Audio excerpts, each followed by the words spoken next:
오늘 거기서 허랑방탕하여라는 제목으로 우리가 말씀을 나누기 원하는데요. 오늘 우리가 읽은 말씀은 돌아온 탕자로 유명한 말씀으로 우리가 이 말씀을 나누면서 둘째 아들뿐만 아니라 첫째 아들까지 모두가 다 탕자였다라는 관점에서 같이 말씀을 나누고자 해요. 우리는 지금 하나님 나라에 대해서 이 비유를 통해서 말씀하셨던 그 나라가 어떤 나라이고 어떠한 삶을 살아야 하는지에 대한 말씀들을 우리가 계속 나누고 있는데요. 여러분, 초대교회 당시에 이 복음이 전해질 때만 해도 대부분의 사람들의 눈에 기독교는요, 종교가 아니었죠. 종교가 아니었습니다. 그래서 초대교회 시절에 이 사람들이 이 예수 믿는 사람들, 성도들을 부르며 뭐라고 불렀냐면 무신론자들이라고 불렀어요. 무신론자들. 우리는 한 분 하나님을 믿는 자들임에도 불구하고 우리를 보고 신을 믿지 않는 자들이라고 불렀다는 거예요.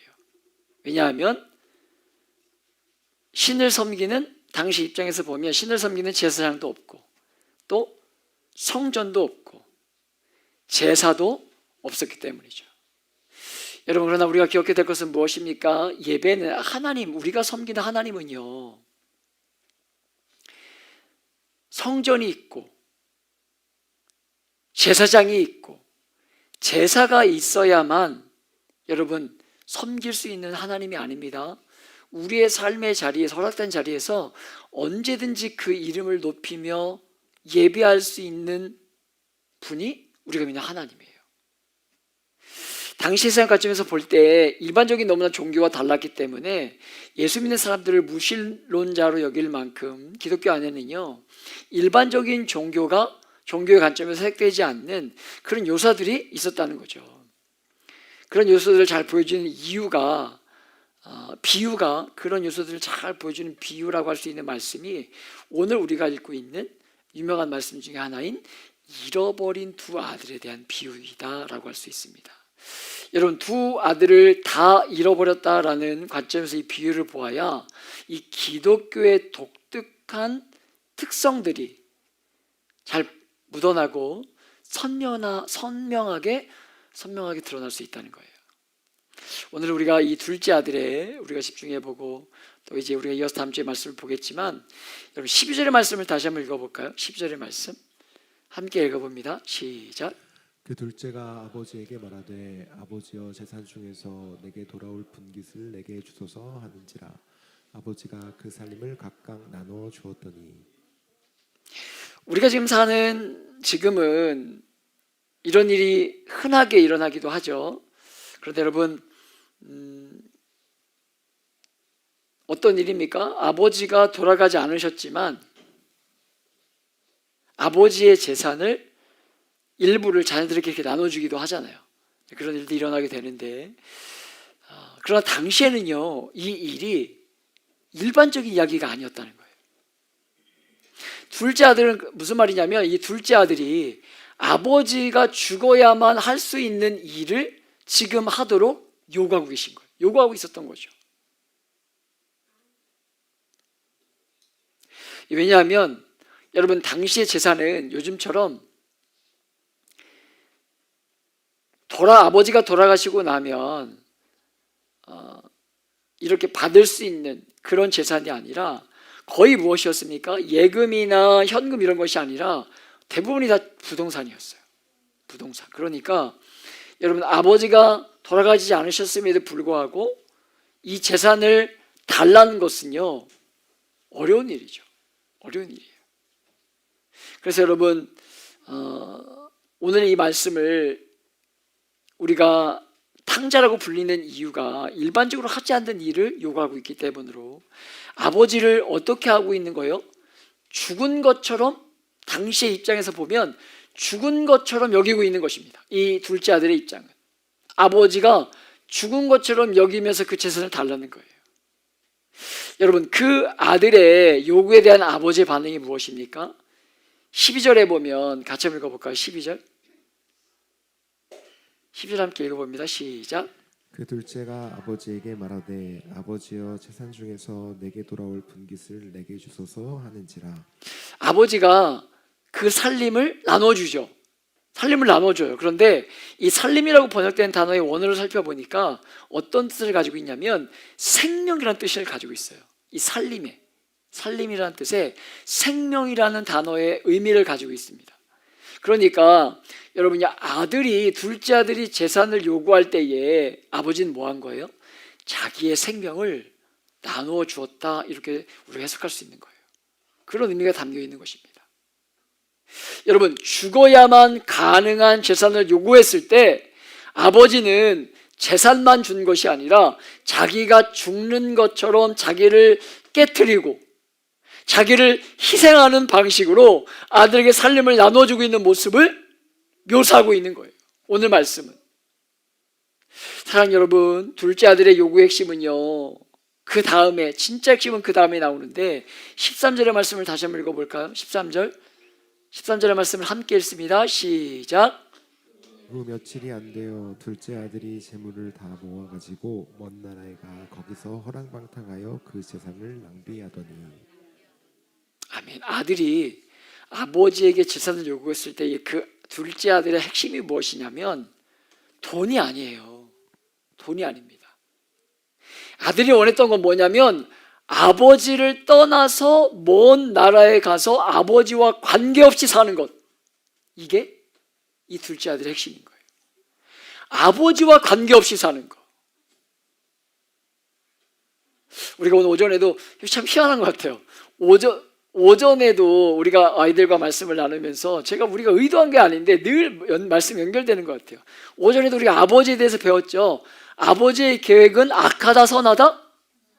선하시다, 이 얘기를 배웠거든요.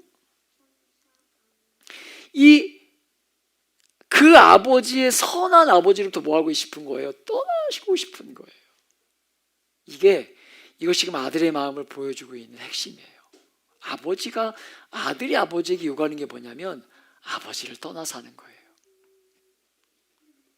여러분, 이 비유를 잘 이해하려면 아들이 허랑방탕한 삶보다 아버지를 떠났다는 것에 우리가 주목해서 이 탕자의 비유의 말씀을 볼 필요가 있는데, 아버지와 관계없는 먼 곳에서 자기가 기대하는, 꿈꾸던 그 삶을 어떻게 하는 거예요? 아버지의 재산으로 사는 거예요.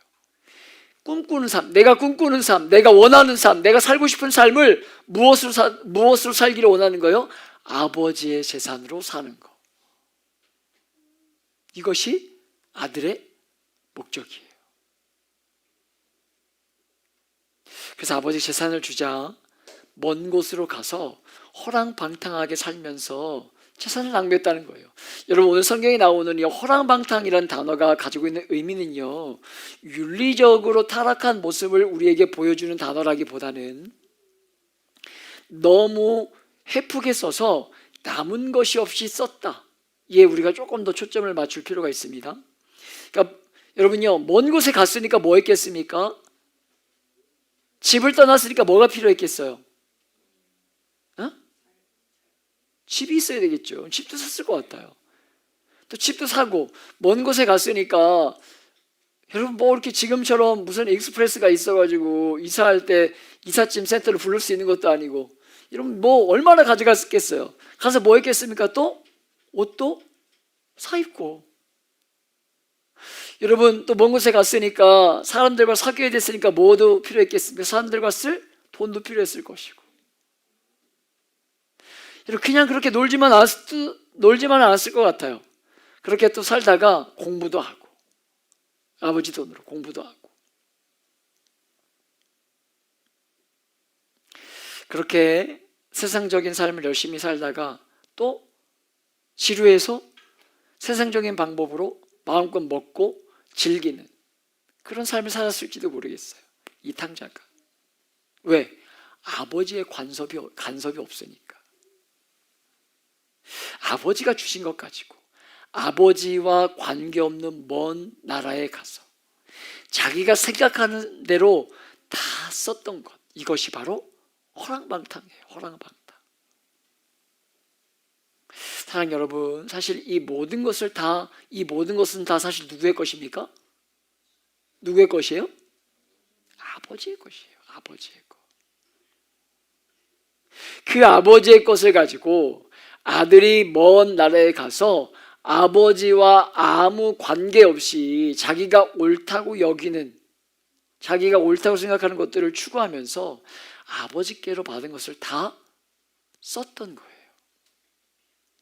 어떤 면에서 이것이 바로 우리의 모습이지 않은가 오늘 말씀을 통해서 여러분 보게 됩니다. 아버지와 관계없이 아버지로부터 받은 것을 나를 위해서 쓰고 그 모든 것이 공급되어지는 그 모든 것이 사실 공급되어지는 것은 여러분 생명 우리가 만들어낼 수 있는 것이 아니잖아요. 하나님이 부어주셔야 되는 것이고 여러분 그런데 그 아버지로부터 멀리 떨어져 있었기 때문에 여러분 쓰면 쓸수록 어떻게 되었겠습니까? 없어졌겠죠. 생명의 근원이고 모든 것을 그냥 주시는 그 아버지 하나님으로부터의 공급을 반복적으로 받아야 되는데 아무리 써도 자원이 그럼으로 인해 고갈되지 않을 텐데 아버지로부터 멀리 떠나 살았기 때문에 이런 자원이 고갈될 수밖에 없는 거예요. 아담과 하와가 죄를 지었을 때 아버지를 떠나는데 그 결과가 무엇이었습니까? 사망이에요. 사망. 아버지를 떠난 결과가 사망입니다. 그 사망은 여러분요 아담과 하와가 하나님으로부터 죄를 짓고 하나님을 떠났을 때에 바로 그 사망이라는 결과가 찾아온 게 아니죠. 바로 온 게 아니에요. 그 사망은요 우리가 경험하고 있는 것처럼 나이를 먹어가면서 사망을 우리의 몸으로 경험하기 시작하는 거예요. 모든 좋은 것의 근원이신 아버지로부터 멀리 떠났기 때문에 자원이 고갈되고 마침내 생명이 끊어지는 여러분 모든 좋은 거로부터 고갈되기 시작했다는 거예요. 여러분 재능이나 능력은 전부 주님께로부터 오는 것임을 아버지 하나님으로부터 오는 것임을 여러분 의심하지 않는 저와 여러분 되시길 축복합니다. 우리가 이 땅을 사는 동안에 사람들은 자꾸 남들이 놀고 게으름 부릴 때에 나는 열심히 일했기 때문에 오늘 내가 지금 이 여유와 즐거움을 누리고 있는 것이다 이렇게 말하기를 좋아해요. 이렇게 말하기를 좋아합니다. 물론 내 수고와 애쓰고 헌신하는 것들 여러분 필요하고 그런 것도 정말 존중해줘야 되고 칭찬해 줄 수 있어야 돼요. 그러나 여러분 그것만이 전부가 아니라는 것으로 하는데도 안 되는 사람들이 있잖아요. 하는데도 안 되는 사람들이 있어요. 연세가 드셨음에도 정말 있는 자리에서 열심히 한 영혼 보면서 사역하는 목사님들을 보게 됩니다. 여러분 세상에 보면 정말 실패한 인생처럼 보이는 그런 목사님들이 많아요. 몇십 년을 목회만 했는데 열매가 없는 거예요. 열매가. 그런 분들을 봐요. 실제적으로 열심히 하면 모이는 교회들이 많이 있거든요. 사람이 모이는 교회들이 있어요. 제가 올해로 목사 안수를 받는 지 이제 10년이 되는 해인데 주변 사람들이 특히 이 고향 친구들이 저한테 많이 물어봐요. 뭐라고 요즘 영업 잘 되냐? 예술 부르는 친구들이 야 요즘 영업 잘 되냐? 사업이라고 생각하는 거예요. 사업이라고. 영업 잘 되냐? 물어봐요. 그러면서 어떻게 먹고 사냐? 이런 얘기를 물어봐요. 신대원을 포함하면 17년이거든요. 제가 17년. 그러니까 직장에서 17년 정도 살면 17년 정도 되면 몇 호봉 정도 되십니까? 17년 정도 되면 몇 호봉 정도 돼요? 교사 한 20, 30호봉? 그 정도 된대요. 이런 사회생활 하시는 분들 알겠지만 그 정도 호봉되면요 연차도 있고 뭐 어떤 우리 집사님들 보면 연차 몇 번 남았다는 분들도 있고 그다음에 호봉에 따라서 또 연봉도 올라가고 그러니까 자기들 입장에서 보면 제가 어떻게 보이냐면 한심해 보이는 거예요. 한심해 보이는 거예요. 그런 세상의 분들은 그런 거죠. 지난달에도 지방에 모임 신년 모임이 있어서 갔는데 어떤 장로님께서 이제 좀 부흥 좀 되셨나요? 이렇게 물어보더라고요. 왜냐하면 이제 조건들을 이제 갖췄으니까 이제 그러면 과거처럼 몇십 년처럼 십자가만 세우면 사람들이 모여든다고 생각하는 거죠. 그래서 제가 그렇게 물어보시길래 주의 은혜로 잘 살고 있습니다라고 그렇게 이야기를 했어요. 여러분 사역의 현장에서 풍성한 열매를 맺는 목사님들과 만나다 보면 여러분 제 안에 그런 생각이 안 드는 게 아니에요.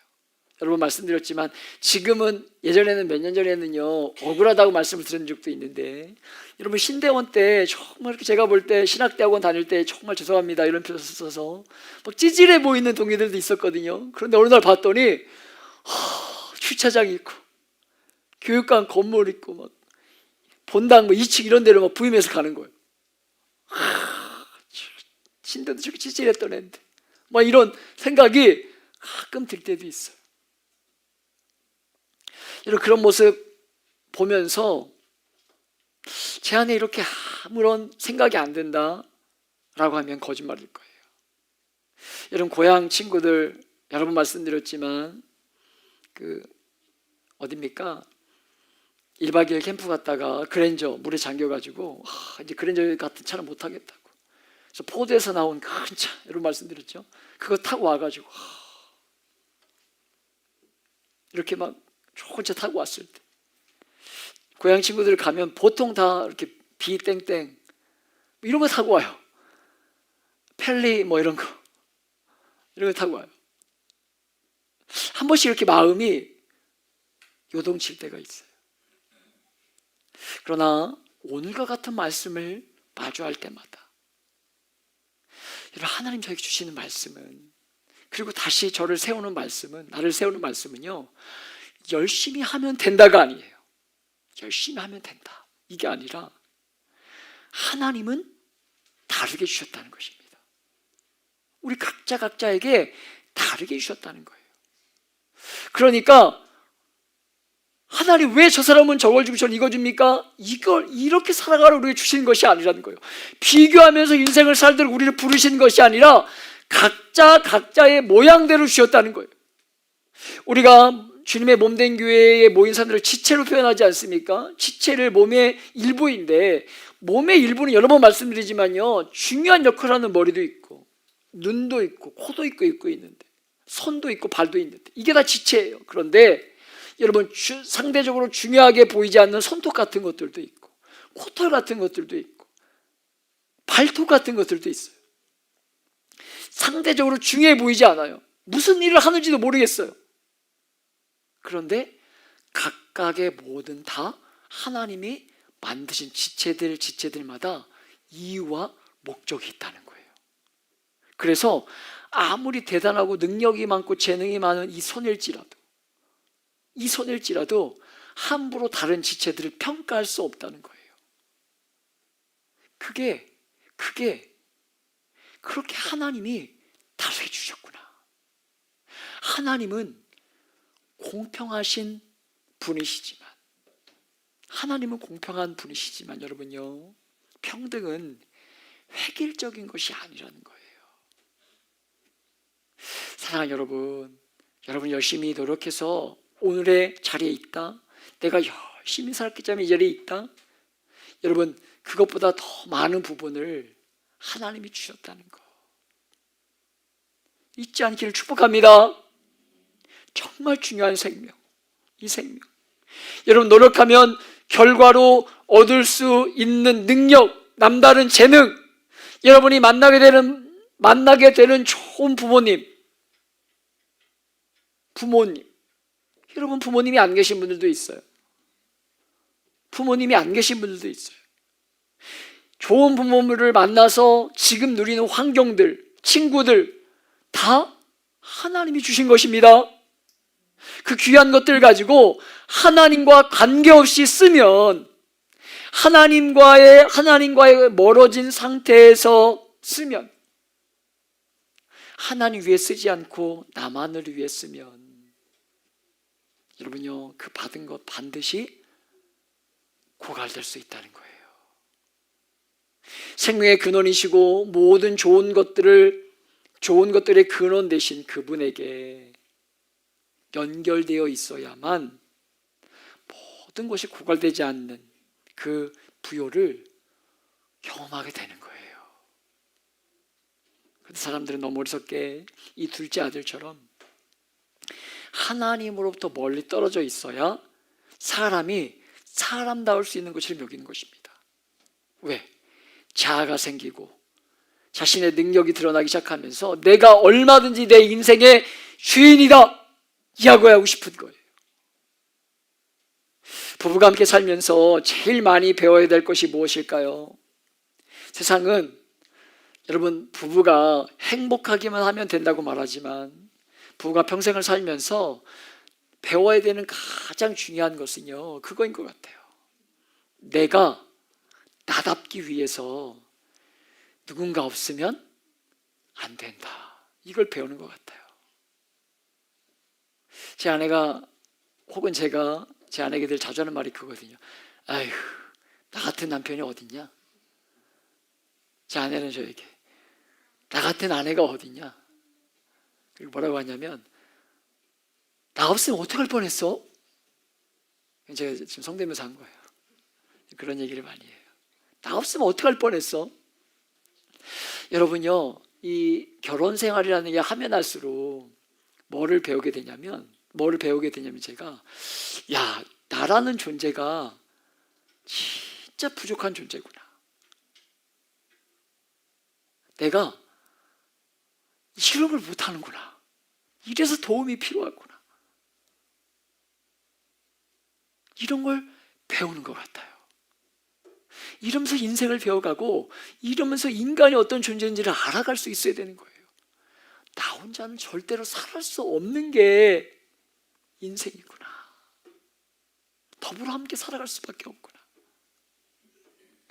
여러분요, 여러분은 세상이 말하는 방식으로 독립적인 인격이 아니라는 것입니다. 우리는 연결되어 있어서 상대가 없으면 존재할 수 없는 그런 것이 우리로, 하나님으로부터 멀어지고 하나님으로부터의 공급이 끊어지면 사람다워지는 것이 아니라, 내가 사람처럼 살 수 있는 것이 아니라 그것으로부터 멀어지면 자기 것이 고갈되는 것으로. 여러분, 14절과 15절의 말씀을 보세요. 14절과 15절의 받은 말씀을 보면, 받은 것이 고갈되어지자 어떻게 됩니까? 사람이 사람의 종으로 변질되기 시작합니다. 지금까지 아버지와 함께 살 때는요, 아버지의 관계 안에서 아버지가 공급해 주신 것들을 통해 살아요. 여러분, 제가 19살까지 부모님 아래에서 살면서 어쨌든 부모님이 먹여주고 도우시고 공급하시는 곳에 살았거든요. 그런데 제가 대학이라는 곳에 가면서 집을 떠나 살고, 특별히 군대를 갔다 오니까 이제 내 힘으로 살아야 되겠더라고요. 힘들더라고요. 자취생활이 힘들더라고요. 그러니까 사람의 눈치를 봐요. 그러면서 사람의 종이 되기 시작하는 거예요. 그러니까 어떻게 되려고 하는 거예요? 자꾸 어떻게 되려는 거예요? 부자가 되려고 하고. 왜? 부자가 되어서 누구의 눈치를 보지 않으려고. 높은 자리에 올라가기만 하면 그 문제가 해결될 수 있을 거야 라고 꿈을 꾸고, 내가 종이 되지 않고 남을 종 삼으려고 해요. 그게 인생이에요. 여러분, 성공한 사람들 근데 보세요. 사람의 종으로 사는 것 같지 않지만 이렇게 보면 결국 다 사람의 종이에요. 여러분, 지금 이 나라의 1등 권력이라는 분이 감옥에 가 있지, 지금 가 있지 않습니까? 재판 중에 있지 않습니까? 그게 인생이에요. 높은 연봉을 받는 스포츠 스타들, 연예인들 보면요, 사람과 사람의 평판과 지지를 얼마나 기대하는지 몰라요. 눈치 보는지 몰라요. 성공한 것 같지만 또 다른 사람의, 결국은 사람의 또 다른 형태의 종이 되는 거예요. 오늘 여러분이 이 땅을 사는데 아버지로부터 멀어져서 아버지와 관계없이 살아가면, 우리의 영적인 아버지와 관계없이 살아가면 그것이 바로 받은 것이 고갈되는 것이고, 그 결과는 종된 삶이라는 것으로 끝없이 세상을 더 누리고 싶어하면서 세상의 종이 되고, 쾌락과 좋음을 더 누리고 싶어하면서 그것들의 종이 되기 시작하는 거예요. 우리 아까 어린이 친구들에게 물어봤어요. 요즘 너희의 마음을 가장 많이 빼앗고 있는 것이 무엇이냐? 가득 채우고 있는 것이 무엇이냐? 너희를 유혹하고 있는 것이 무엇이냐? 라고 물어봤더니 게임이요. 인형 뽑기요. 라고 했어요.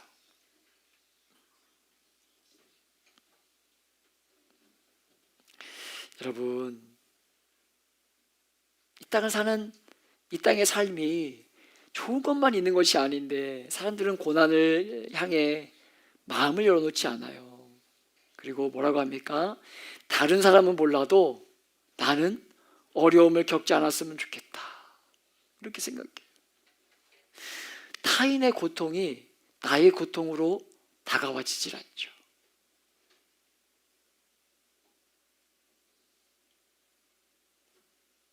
여러분, 이것이 세상의 종이죠. 아버지를 떠나서 아버지의 지속적인 공급을 멀리 떠나자. 그 결과 그 종됨이 둘째 아들의 모습이 있었다는 거예요. 그리고 지곡한 빈곤, 가진 것 같은데 돌아서면 없는 것. 사랑하는 여러분, 세상 사람들은 돈을 벌기 위해서 많은 에너지를 부으며 살지만 인생을 사는 대부분이요, 세상이 말하는 그 돈을 갖고 싶은 만큼 갖지 못하고 살다가 죽기 때문에, 대부분의 사람들이 나도 돈을 많이 가져봤더라면, 그러면 내 인생이 달라졌을 텐데, 이런 생각하면서 죽음을 맞이하게 돼요. 그래서 제 주변에 그 친구들 보니까 한 7배, 10배 이상의 수입을 매월 받는데도 늘 힘들고 가난하다고 생각해요. 돌아보면 없는 거예요. 돌아보면. 여러분요, 궁핍은 메울 수 없습니다. 생명의 근원으로부터 멀어졌기 때문에 아무리 소유한 것 같아도 돌아보면 궁핍한 것이 이 인생의 삶의 본질이에요. 오늘 둘째는요, 그동안 돈이 있을 때 주변에 있던 사람들, 그 사람들로부터 얻었던 평판들, 그것 붙들고 살았는데 받은 거 사라지니까 동시에 어떻게 되는 거예요? 받았던 평판도 사라지는 거예요. 돈 아무리 잘 보관하고 모아도요, 여러분, 사랑하는 여러분, 하나님이 그냥 손가락 한번 움직이시면 없어지는 거예요. 송구영신 예배 드리기 전에 여러분 기도 제목을 가지고 제가 안수 기도해 드리는 축복 기도하는 시간 있지 않습니까? 어떤 집사님 위해서 기도하는데, 제가 적어놓고 기도하는 건 아니잖아요. 나오는 대로 기도하는데 거기 없었는데, 기도할 때 그런 하는 마음을 주시더라고요. 하나님, 이 집사님, 이 형제 가운데 하나님 물질에 복 주세요, 이게 아니라 하나님 주신 물질 새어나가지 않도록 지켜주세요, 이런 기도 나오더라고요. 여러분요, 이 돈이라는 것, 우리가 가지고 모아놓은 것, 하나님 손짓 한 번이면 날아갈 수 있는 것들이에요. 아무것도 아닌, 중요하지만 이 돈이라는 거 아무리 보아도 여러분이 먼저 사라지고 나면, 그렇죠? 잠시인 거죠. 이 땅에 있는 것은 다 그런 것으로 둘째가 몸으로 경험함으로써 비로소 아버지가 생각나는 거예요. 힘들고 어려우니까, 삶이 힘드니까, 지치니까 아버지 집에 있었으면 이거 다 공짜인데, 그때 비로소 생각나는 거예요. 17절부터 18, 19절을 같이 한번 읽어볼까요? 시작. 이에 스스로 돌이켜 이르되 내 아버지에게는 양식이 풍족한 품꾼이 얼마나 많은가. 나는 여기서 줄여 죽는구나. 내가 일어나 아버지께 가서 이르기를 아버지, 내가 하늘과 아버지께 죄를 지었사오니 지금부터는 아버지의 아들이라 일컬음을 감당하지 못하겠나이다. 나를 품꾼의 하나로 보소서 하리라 하고. 아멘. 이 둘째가 깨달았을 때에 하고 있는 것을 잘 보세요. 여러분, 기독교가 생각하는 회개의 핵심이 무엇일까요? 기독교가 생각하는 회개, 자기의 행동을 뉘우치고 행위를 고치는 게 아니에요. 잘못한 것을 고치는 게 기독교가 말하는 회개가 아닙니다. 기독교가 말하는 회개의 중심은 무엇이냐면, 이 모든 문제의 핵심인 아버지로부터 멀리 떠나 있던 자리로부터 아버지께로 돌아가는 것, 이게 기독교의 핵심이에요. 기독교가 가르치는 회개의 핵심입니다. 아버지께로 돌아가는 것. 궁핍한 삶이 풍요함으로 바뀌길 원하는 것은요, 기독교의 핵심이 아닙니다. 기독교의 핵심은 아버지를 떠남으로 궁핍과 고갈과 종됨이 온 줄 알므로부터 다시 깨닫고 아버지께로 돌아가서 아버지와의 관계를 회복하는 것, 그게 핵심이에요. 그 일을 위해서 예수 그리스도가 이 땅에 오신 것입니다. 그 문제를 해결하기 위해서. 여러분, 그렇게 모든 진실한 성도 안에는요, 예배를 향한 사모함과 기도의 골방을 향한 목마름이 생길 수밖에 없는 거예요. 목마름이 있어야 되는 것입니다. 왜냐하면 관계가 회복되었으니까. 제가 아버지 돌아가셨지만 아버지에게 참 많이 혼났어요. 교회 다닌다고, 일 안 하고 교회 다닌다고. 근데 아버지가 교회를 다니기 시작하고 아버지가 연세가 드셔가면서, 여러분, 아픔 이런 것들이요, 조금씩 누그러들면서 아버지와 대화도 많이 하려고 하고, 그런 시간이 있었어요. 물론 먼저 빨리 가셨지만 아버지 없는 삶이 얼마나 비참한 것인지를 아는 데서 오는 그 암 때문에, 이야, 하나님 아버지를 떠났더니 이렇게 삶이 힘들고 어려운 거구나, 그걸 알면서 오는, 그러니까 아버지를 더 알아가고 사귀고 싶어하고 함께하고 싶어하는 그 삶. 여러분, 그런 관계의 회복들이, 모습들이 우리 안에 있어야 되는 거죠. 생기는 거예요. 여러분, 주님께서 우리에게 기대하는 가장 중요한 성도의 삶은요, 바로 그분을 닮아가는 것입니다. 그분을 닮아가는 거예요. 이것은 여러분이 노력하고 덕을 쌓아서 할 수 있는 것이 아니라, 아버지와의 관계가 회복될 때, 그 안에 많이 머무를 때 아버지를 닮아가는 거죠.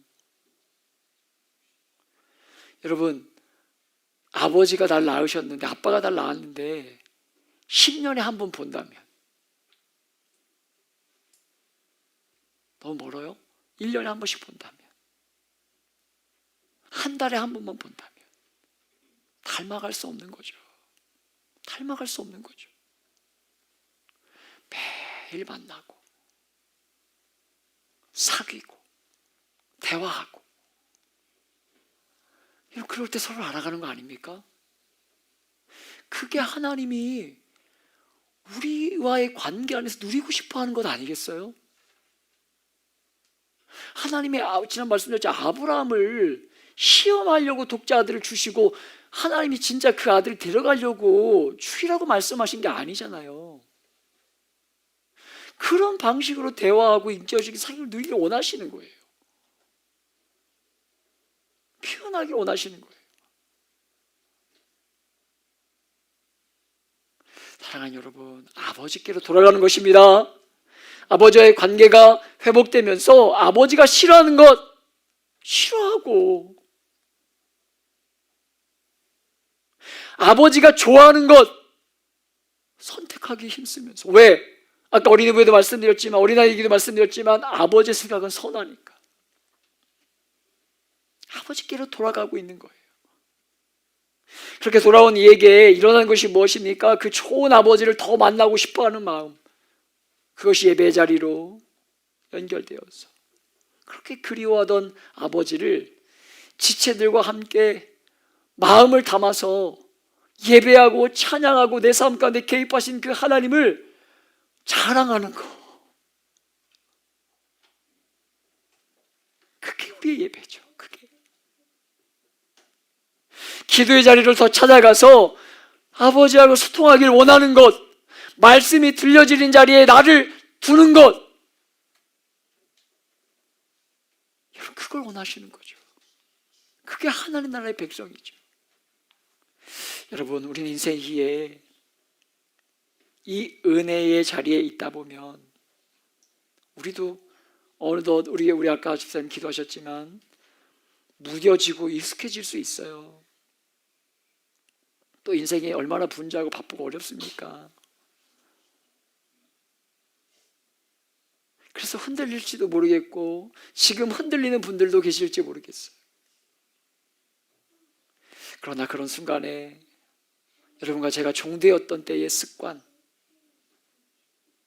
그것이 드러나므로 또 종이 되고 아버지의 관계가 종이 되는 삶이 아니라 오늘 둘째 아들처럼 아버지의 관계가 회복되어서 돌아갔던 그 둘째 아들처럼 아버지를 떠난 그 자리에서 여전히 머물러 있어서, 여러분 거기서 받은 것 호랑방탕하게 다 써서 고갈될 때까지 그 자리에 있지 말고 다시 아버지께로 돌아가서, 힘이 좀 남아있을 때 아버지께로 돌아가서 더 하나님을 찾고. 여러분 그래서 정말 하나님 아버지가 우리에게 주고 싶어하는 그 삶, 그 하나님 나라의 백성으로의 삶, 그 삶을, 그 백성다움을 좀 드러내며 살고 누리며 살 수 있는 저와 여러분의 삶이 되시길 예수님의 이름으로 축복하며 기도합니다.